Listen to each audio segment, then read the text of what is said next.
आप सभी भक्तों को राधे राधे। ओम श्री शिवाय नमस्तुभ्यम। ओम नमः शिवाय। आप सभी भक्तों का एस्ट्रो हिमांशु शर्मा के चैनल पर हार्दिक स्वागत है। आज हम बहुत ही रोचक विषय लेकर आपके सामने उपस्थित हुए हैं कि क्या पितर देवता भी हमें श्राप दे सकते हैं। अर्थात आपको जानकर भी अब अचंभा हुआ होगा कि क्या श्राद्ध न करने पर भी पितर संतानों को दे सकते हैं श्राप। कभी मन में आया होगा यह सवाल। तो यह बात तो आना संभव है ही, क्योंकि जो पितर हमारे शुभ कार्यों में हमारा साथ देते हैं, हमारे हरदम संग में बने हुए हैं, अगर हम उन्हें भूल जाएं तो वो श्रापित भी हो सकते हैं, वो पीड़ित भी हो सकते हैं और वो हमें भी पीड़ित कर सकते हैं, वो मजबूर हो जाते हैं। तो इस पर आज हम बात करने वाले हैं कि श्राद्ध न करने पर क्या पितर संतानों को श्राप दे सकते हैं। कभी मन में तो यह सवाल आते ही रहते हैं। तो गरुड़ पुराण में भी लिखा है इन जरूरी सवालों के जवाब। तो आज जानते हैं कि क्या पितर श्राप देते हैं। अगर हम पितर पक्ष में पितरों को श्राप नहीं करते हैं तो यह हमें दे सकते हैं क्या श्राप। पितर अपनों को भला श्राप कैसे दे सकते हैं। क्या आपके मन में भी पितर पक्ष और पितरों से जुड़े ऐसे सवाल आते हैं।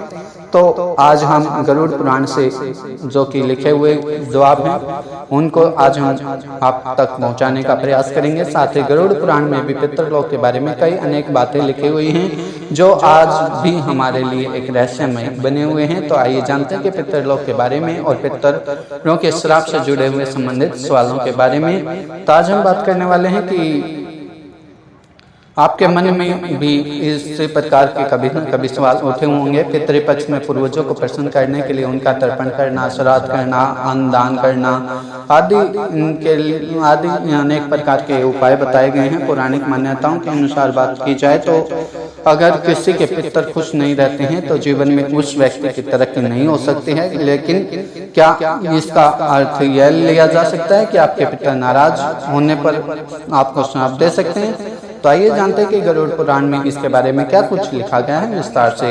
इससे जानने से पहले आपसे एक बार पुनः निवेदन वही रहने वाला है कि अगर आपने अभी तक चैनल को सब्सक्राइब नहीं किया है तो नीचे जाकर पहले चैनल को सब्सक्राइब अवश्य कर लें, ताकि और भी इसी प्रकार की अन्य उपयोगी जानकारी आप तक शीघ्र पहुंच सके। इसके लिए बेल आइकन को भी प्रेस करना ना भूलें और साथ ही साथ वीडियो अगर आपको लाइक आ रही है, मीन्स पसंद आ रही है, तो इसे लाइक करें और अन्य लोगों के पास में इसे शेयर भी करें, ताकि अन्य लोग भी इससे इसी प्रकार की जानकारियां प्राप्त करने से वंचित न रह पाएं। अब बात करते हैं कि पितर कौन होते हैं।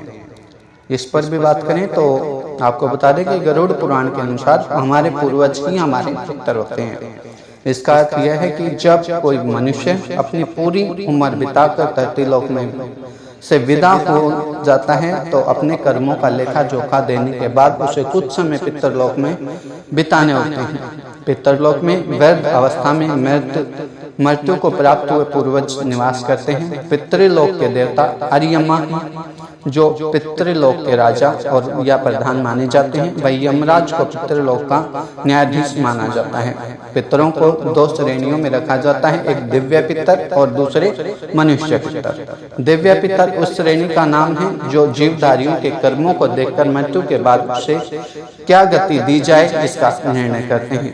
अब बात करते हैं कि पितरलोक में पितर कहाँ निवास करते हैं। तो इस पर भी बता दें कि पितरों का निवास चंद्रमा के ऊर्ध्व भाग में माना जाता है।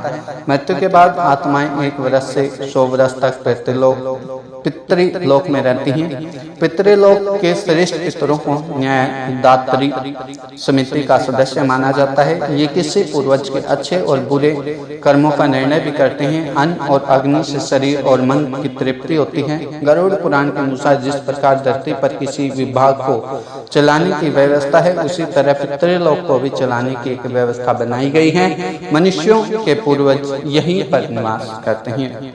अब बात करते हैं कि क्या पितर देते हैं अपने प्रियजनों को श्राप। जैसा कि हमने आरंभ में भी ये सवाल उठाया था, तो सोचिए आपका कोई अपना समय निकालकर किसी उत्सव के समय आपके घर आता है, लेकिन अगर आप उनका आदर सत्कार करने के बजाय उनकी अवहेलना करते हैं, उनका अपमान करते हैं या फिर उनके आगमन के बाद कोई उत्साह नहीं दिखाते हैं, तो आपके उस मेहमान या अपने को कैसा लगेगा? जाहिर सी बात कि उसका मन दुखी हो जाएगा और आपके प्रति उसकी प्रेम और लगाव की भावना को ठेस पहुंचेगी। इससे उसका मन दुखी रहेगा और दुखी मन से निकली हुई आह या पीड़ा विनाश लेकर आती ही। और क्या आपके लिए मिठाइयाँ लेकर आएगी, या आप सोचते हैं कि वो गुलदस्ता लेकर आएगी फूलों के लिए, या फूलों का हार लेकर आएगी? इसी कारण से भगवान श्री कृष्ण ने भी गीता में भी कहा है कि मनुष्य को कभी भी किसी का भी दिल नहीं दुखाना चाहिए। आप बात करते हैं कि दुखी मन की हाय से भगवान भी नहीं बच पाए। इस पर भी आज हम बात करने वाले हैं। कई पौराणिक कहानियों में आपने इस बात का उल्लेख पढ़ा भी होगा और मिलता भी है कि जब भी किसी दुखी मनुष्य ने किसी को श्राप दिया है, वे फलीभूत हुए ही हैं। जैसे महाभारत में गांधारी एक महारानी ही नहीं बल्कि 100 कौरवों की माँ भी थी। जब कुरुक्षेत्र की रणभूमि पर रक्त रंजित युद्ध हुआ तो गांधारी के 100 पुत्र उसमें मारे गए। गांधारी जानती थी कि श्री कृष्ण भगवान विष्णु के अवतार हैं और अगर वे चाहते तो युद्ध रोक सकते थे, लेकिन फिर उन्होंने युद्ध नहीं रोका। इसलिए दुखी होकर गांधारी ने भी श्री कृष्ण जी को श्राप दिया था कि उसके यदु वंश का भी नाश होगा।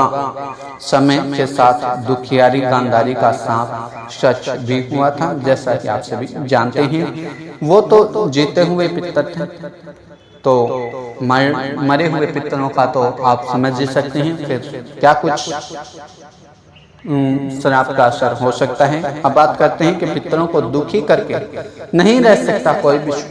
इस पर भी आज हम विस्तार से बात करने वाले हैं कि गरुड़ पुराण के अनुसार पितृलोक में भी पितरों की योनियां निर्धारित की गई हैं, लेकिन आपके पितर किसी भी योनि में क्यों न हो, उनका तर्पण और श्राद्ध कर्म अवश्य किए जाना चाहिए। पितर अपने पुत्र पुत्रियों पौत्रों द्वारा किए गए श्राद्ध कर्म को जरूर स्वीकार करते हैं। जब पितर दुखी होकर दरवाजे से वापस चले जाते हैं तो उनके दुखी मन से निकले हाय अपनों को लगती है।